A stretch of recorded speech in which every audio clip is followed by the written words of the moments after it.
The morning of August 6, 1945, began as an ordinary Monday in Hiroshima. The sky was clear, the sun was climbing, and the citizens were starting their daily routines. Some were heading to work, others were preparing breakfast, and students were gathering for their morning assembly. The city had been largely untouched by the massive firebombing raids that had devastated other Japanese urban centers, a fact that made many residents feel a quiet, uneasy sense of fortune. They could not know that their city had been deliberately preserved, kept intact for a singular, terrible purpose. At exactly 8:15 in the morning, that purpose was realized. A United States B-29 bomber named the Enola Gay released its payload, a single bomb nicknamed Little Boy. For a brief moment, the device fell through the quiet air, a solitary object against the vast blue. Then, it detonated. In a fraction of a second, the world turned white. It was not a light one could simply close their eyes against, it was a penetrating flash that seared shadows into stone. A woman waiting for a streetcar was instantly vaporized, leaving behind only the silhouette of her existence on the concrete. A man reading a newspaper on a park bench became a dark smudge, the paper's ink instantly etched onto the granite. The flash was the birth of a new kind of destruction, and it was over before anyone could even hear it. The silence that followed the light was perhaps the most terrifying moment of all, a brief, unnatural pause before the physical force of the blast arrived to shatter everything. The moment of silent illumination was broken by a sound and a force unlike anything the world had known. The detonation created a shockwave that expanded outward at supersonic speed, turning the very air into a solid wall of pressure. This wave did not just push, it crushed. Buildings with thick concrete walls were folded in on themselves as if they were made of paper. Wooden houses, which made up the vast majority of the city, exploded into splinters. Glass windows for miles around shattered into a blizzard of jagged, flying projectiles that tore through flesh and clothes. Anyone within a kilometer of the hypocenter, the point directly below the blast, was instantly killed, their bodies charred into unrecognizable forms by the sheer thermal energy. But the force was only the first wave of the catastrophe. Following the shock wave, a colossal firestorm began to breathe. The intense heat ignited thousands of simultaneous fires. Broken gas lines fed the flames, downed electrical wires sparked new blazes, and countless cooking stoves, lit for breakfast, tipped over and erupted. These individual fires quickly began to converge, sucking oxygen from the air to create a self-sustaining inferno. A colossal pillar of smoke and dust rose miles into the atmosphere, forming the terrifying shape of a mushroom cloud, a silent monument to the devastation unfolding below. On the ground, a howling wind rushed inward towards the burning city center, transforming the entire area into a giant, uncontrollable furnace. As the fires raged and the dust began to settle, a new sound replaced the roar of the blast. It was the sound of human suffering. From the ruins, figures began to emerge, but they were barely recognizable. They moved slowly, in a daze, with their arms extended outward in front of them. This was not a gesture of fear, but a physical necessity. Their hands and forearms were covered in horrific burns, the skin hanging in ragged, dripping sheets.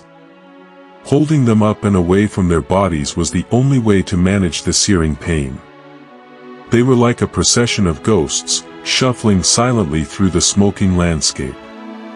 One of the most harrowing truths was the collective thirst. The intense heat had evaporated moisture from the air and bodies, creating a desperate, all-consuming need for water. Survivors stumbled toward the city's 7 rivers, not just to cool their burns, but to drink. They cupped the river water in their blistered hands, but for many, it would be their final act. Unknown to them, the bodies of the dead and the dying who had reached the water first had already poisoned it. Men, women, and children with skin peeling from their faces filled the banks, a silent, ghostly army of the wounded. Their clothes were burned in patterns that matched the kimonos they wore, dark floral prints seared directly onto their skin. The social order of a city had vanished, replaced by a single, wordless community of agony. Just 3 days later, on the morning of August 9th, the nightmare repeated itself. The primary target for the second bomb was the city of Kakura, but heavy cloud cover and smoke from a nearby firebombing raid obscured the target. The crew of the B-29 bomber, named Boxcar, made 3 passes over Kakura, but the bombardier could not find a clear visual opening. Facing a shortage of fuel and the threat of Japanese fighters, the decision was made to divert to the secondary target, the port city of Nagasaki. At 11:02 in the morning, a gap in the clouds appeared, and the bomb, a plutonium device called Fat Man, was released. The geography of Nagasaki was very different from the flat delta of Hiroshima. It was a city nestled in steep, green valleys. This mountainous terrain had a strange and devastating dual effect.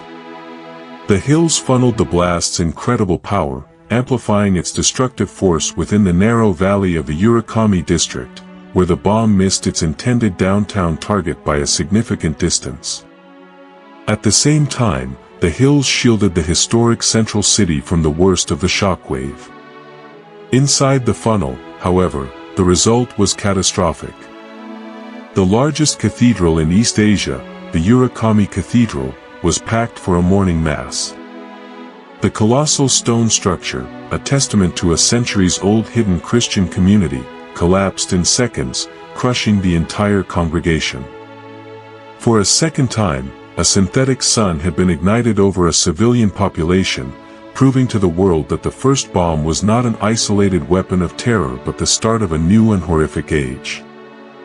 In the immediate hours after the blasts, rescue parties and family members who had entered the cities to search for loved ones began to notice a strange and frightening phenomenon.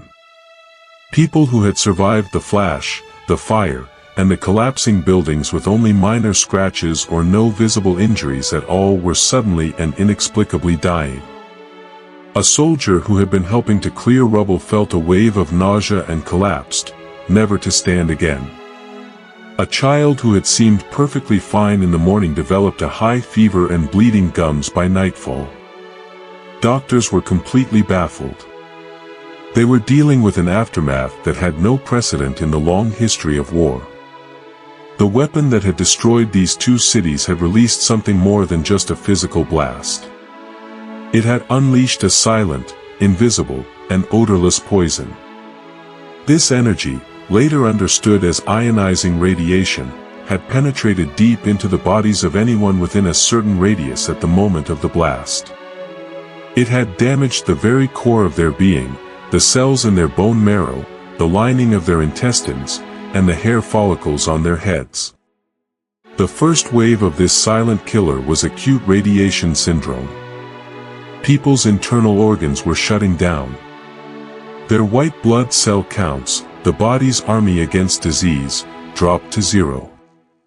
They lay in makeshift hospitals, thirsty and racked with fever, slowly dying from the inside out while their physical wounds appeared to be healing. The suffering did not end with the flash of radiation. A second, more insidious form of poisoning was about to descend from the sky. The colossal mushroom clouds that towered over both cities had sucked up tons of pulverized debris, soot, and highly radioactive fission products from the bombs themselves. This material mixed with moisture in the atmosphere and began to fall back to Earth. In a cruel twist of fate, the desperate thirst of the survivors was answered by rain. But it was not a normal rain. It was a thick, dark, oily substance later called black rain. The droplets were large and sticky, staining everything they touched with an inky blackness. Survivors who had crawled out of the rubble tilted their faces to the sky, gulping the rain to quench their unimaginable thirst. They had no way of knowing that the water was a concentrated delivery system for radioactive fallout. The black rain fell over a wide area, contaminating rivers and wells, the very sources of life that the survivors were depending on. It soaked into the clothes of the wounded, pressing radioactive particles directly against their burned skin. It coated the fields and gardens where people desperately tried to find food. This fallout turned the very environment into an enemy. A place of rescue or shelter was now a contaminated zone. The earth itself, the water, the air they breathed, and the roofs over their heads were all now a part of the slow-moving, invisible catastrophe. When the news of the surrender finally came, the broken survivors of the two cities faced a peace that brought them no relief. They became known by a new word, Hibakusha, which literally means explosion-affected people. In the years that followed the war, they found themselves fighting an entirely new battle, one fought not against a military enemy, but against discrimination, fear, and a profound physical uncertainty.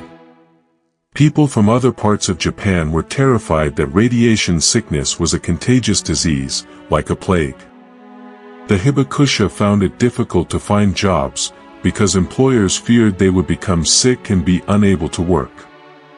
Marriage proposals were often rejected outright when a family discovered their prospective son-in-law or daughter-in-law was from Hiroshima or Nagasaki. The fear was that their children might be born with strange deformities. And this fear was not entirely unfounded. Pregnant women who had survived the blasts later gave birth to babies with microcephaly, a condition where the brain fails to develop fully, resulting in a small head and profound mental disabilities. This led to a long and silent social struggle that added a layer of psychological torment to their physical wounds. They carried their trauma privately, often feeling like a separate, cursed race within their own nation. Their keloid scars, thick, raised masses of scar tissue that formed from their terrible burns, became physical markers of a group that many in post-war society would rather forget.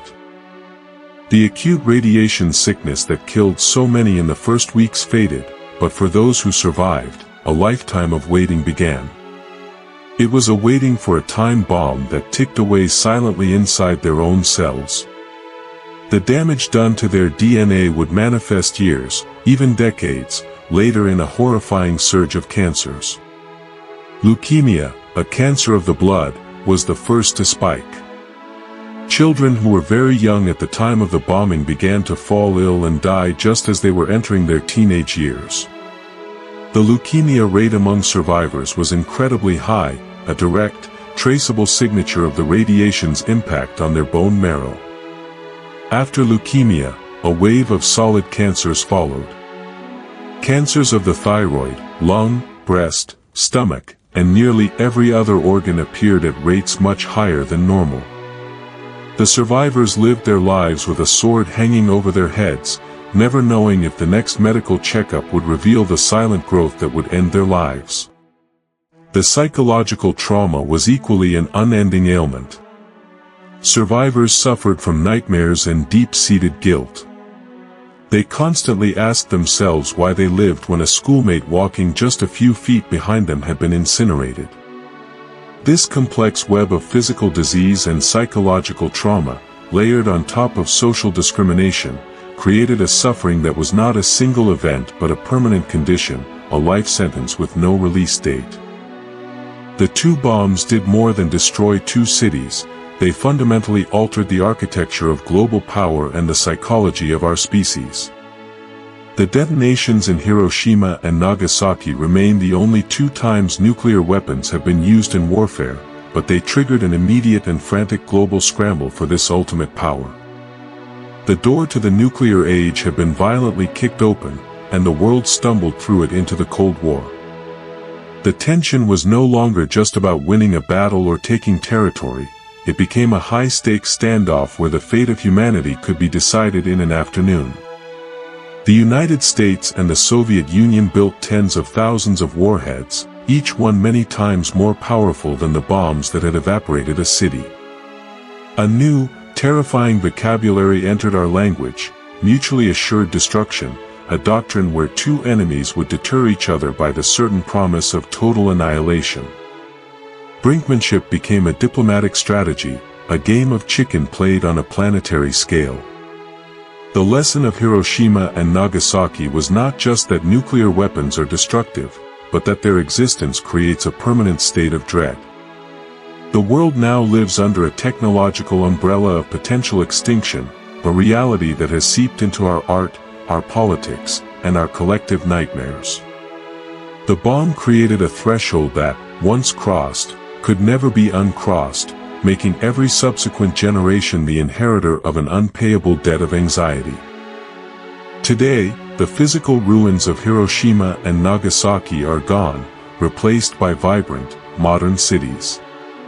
The scarred earth has been paved over, and new trees grow in the parks.